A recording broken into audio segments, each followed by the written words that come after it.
sou a Amanda, sou arquiteta e urbanista, sou especialista em neurociência aplicada à arquitetura pela NeuroArch Academy, tenho 17 anos de experiência no mundo da arquitetura. Hoje sou embaixadora e consultora da academia e sou sócia da MG Engenharia e da Contato Arquitetura.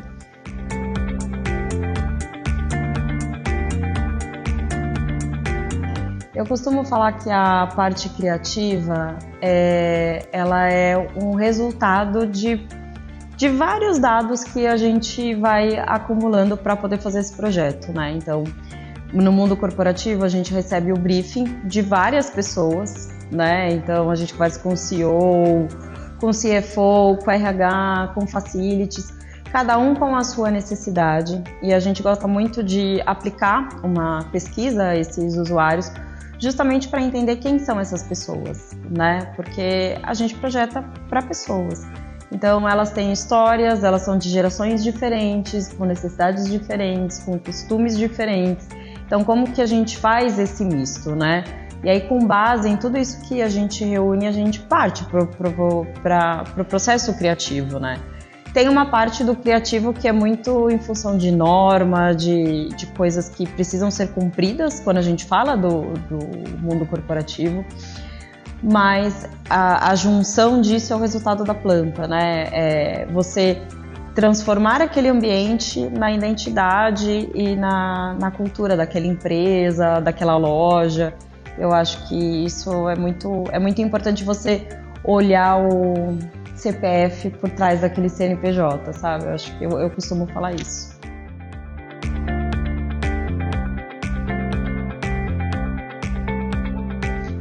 Eu fico, mas geralmente o arquiteto não volta, né, para ver como ficou o projeto, porque eu acho que às vezes tem uma questão de que você não quer saber aquilo que não deu certo, né? Quando na verdade você deveria saber o que não deu certo para não repetir, né?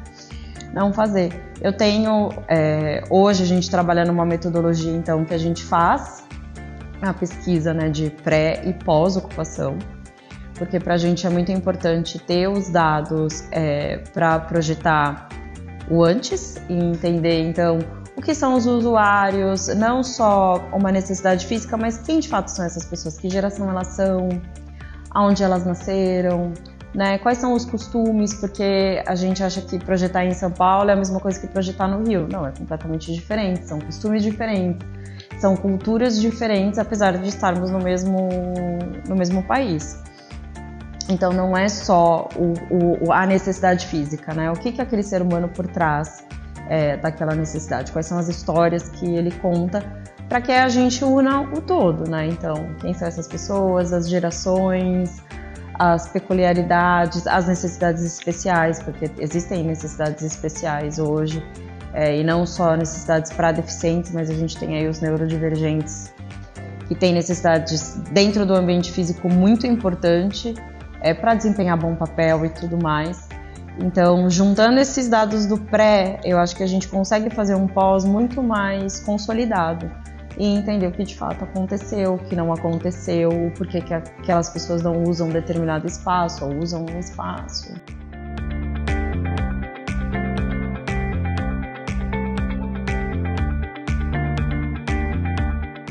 Quando você faz um projeto, a gente você não vivencia aquele espaço como eu vivenciava. Então eu fazia um projeto para dentro de uma grande corporação que eu pertencia. Eu vivenciava aquilo.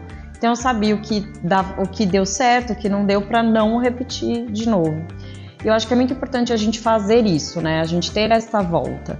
Então a gente projeta, é lógico que ninguém projeta aqui pensando em errar, a gente projeta para acertar, mas às vezes em função de alguma necessidade, em função de algum modo de trabalho que aquela empresa tenha, ou que venha passar a ter, né? Porque hoje as coisas acontecem muito rápido, a tecnologia ela embarcou de uma forma tão assim que a nossa forma de trabalhar também muda a cada dia.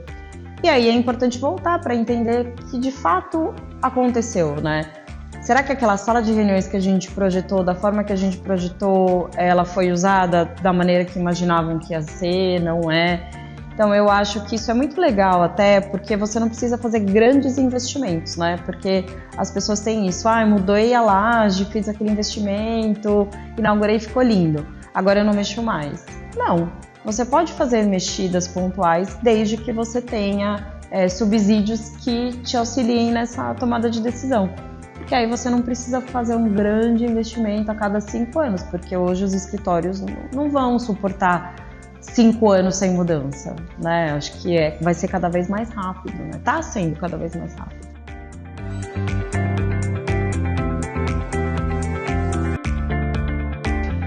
A tecnologia, ela embarcou, acho que muito na pandemia, que a gente se viu com a necessidade, mais do que nunca, de se conectar uns aos outros, de poder fazer reuniões remotas, que eu acho que era um pouco Eu tinha um pouco dessa resistência, assim. Eu sempre gostei de estar com as pessoas, de fazer coisas presenciais, e a pandemia acabou impossibilitando. E aí eu conheci vocês, conheci a New Worker nesse período de transição, até da minha transição de carreira. E que aí quando eu conheci o que vocês faziam, da forma que vocês faziam, me abriu os olhos. Primeiro porque vem a auxiliar numa problemática que existe em grandes corporações, em médias corporações, que é o uso efetivo dos espaços, né? A gente tem lajes corporativas hoje caríssimas, com pouca utilização, então você tem um desperdício grande de dinheiro ali envolvido, né? Um espaço que é vazio, você está desperdiçando dinheiro. E por que esse espaço está vazio? Lógico que isso está aliado, às vezes, à cultura da empresa, a questão de deslocamentos, tem uma série de fatores. Mas o ambiente físico, ele conta muito, ele é um fator muito forte dentro das empresas para a questão de volta, não volta. Eu acho que esse ambiente é barulhento, eu não acho, essa posição não tem luz, essa tem... Então, quando você começa a analisar todos esses dados e o exponencial que isso pode fazer, eu acho que fica muito mais fácil, muito mais claro de projetar e até ajudar o seu cliente numa tomada de decisão. Olha, você não precisa mudar de laje, você não precisa expandir a sua laje, você não precisa demolir todas as salas de reuniões e crescer posições ou ao contrário, né? Você consegue tomar decisões mais assertivas e acho que tem um custo-benefício muito importante. Então eu acho que a tecnologia, ela tem que ser um aliado para o arquiteto, né? E não só a tecnologia, os devices da New Worker, mas hoje a metodologia BIM, né? Acho que projetar em BIM também é muito importante para a gente, porque, de novo, traz benefício, traz economia de tempo, né? Porque tempo hoje é escasso, a gente conta tudo que a gente consegue fazer. Então, eu acho que vem para somar e a gente precisa cada vez mais de dados mesmo. Eu brinco muito isso, que eu vim de uma escola que falava que tudo era baseado em dados, que a gente precisava ter todas as nossas decisões baseadas em dados. E a arquitetura também, eu acho que não tem como a gente fugir disso, né? Porque os nossos comportamentos geram dados e é através desses dados que a gente gera os ambientes.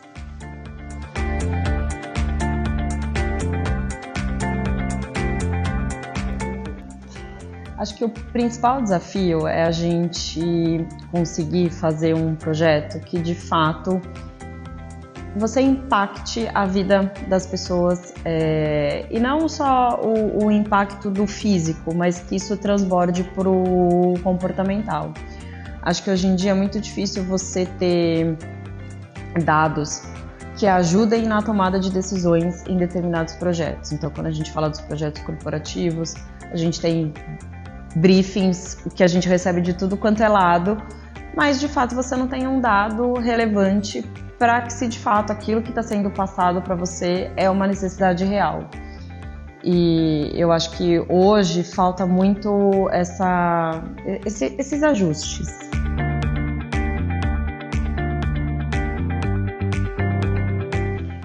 Os ambientes, eles deixam a gente doentes, né? A OMS, ela conta que quase 30% das doenças que existem são por conta dos ambientes em que a gente vive, seja doenças físicas e sejam doenças mentais. Então, quando a gente para analisar que um ambiente ele tá te deixando doente, é é muito doloroso isso para o arquiteto ou enfim, para a empresa que está ali. E o porquê? Muitas vezes esse ambiente ele é muito barulhento e aí você não consegue ter um nível de concentração, aquilo você não consegue ser produtivo, aquilo vai te gerando ansiedade e que aí te gera insônia. Então vai vai gerando uma cascata, assim como muitas vezes você tem ambientes que não tem uma iluminação natural, então você não faz o ciclo circadiano que você precisava fazer. Então eu costumo brincar, né, dizer que o ambiente ele é formado de um grande tripé, né, quando a gente fala do ambiente corporativo, que é o ambiente físico, né, então que é esse ambiente que a gente está e dentro dele a gente sempre tem que trabalhar as variáveis, né, que a gente elenca 7 e vou falar a 8ª, que eu acho que é super importante, que é formas, que são as cores, que são os sons, então como que a gente trata essa questão da acústica que hoje é tão importante.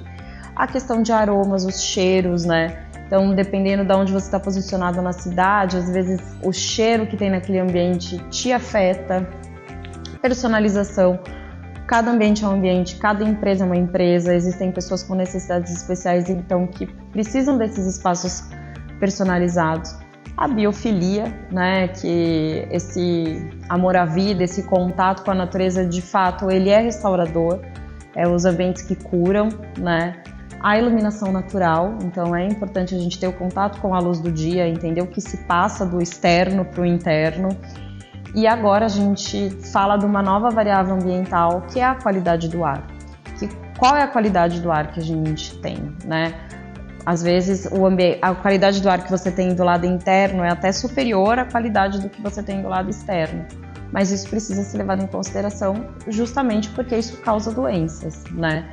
Então essas 8 variáveis ambientais são super importantes para você incluir isso num projeto e através de tecnologia você consegue medir como isso está se comportando dentro do seu ambiente e aí fazer manobras ou mudanças para que de fato você fique dentro de uma norma ou que você atenda a necessidade específica de um usuário ou de uma equipe, enfim. Então eu acho que não tem como não ser dessa forma, né? Não tem como não ser aliado. E aí, junto com isso, tem que estar a cultura da empresa. A cultura da empresa tem que estar embarcada. Ela tem que refletir esse ambiente, ela tem que refletir aquilo que as pessoas pregam, né? Então, se de fato é um ambiente que proporciona saúde, então que ele seja possivelmente certificado, que ele tenha os índices de qualidade de ar, de água satisfatórios, os índices de felicidade que também são medidos. Então acho que tem que estar os 3 pontos bem juntos para funcionar, para dar certo.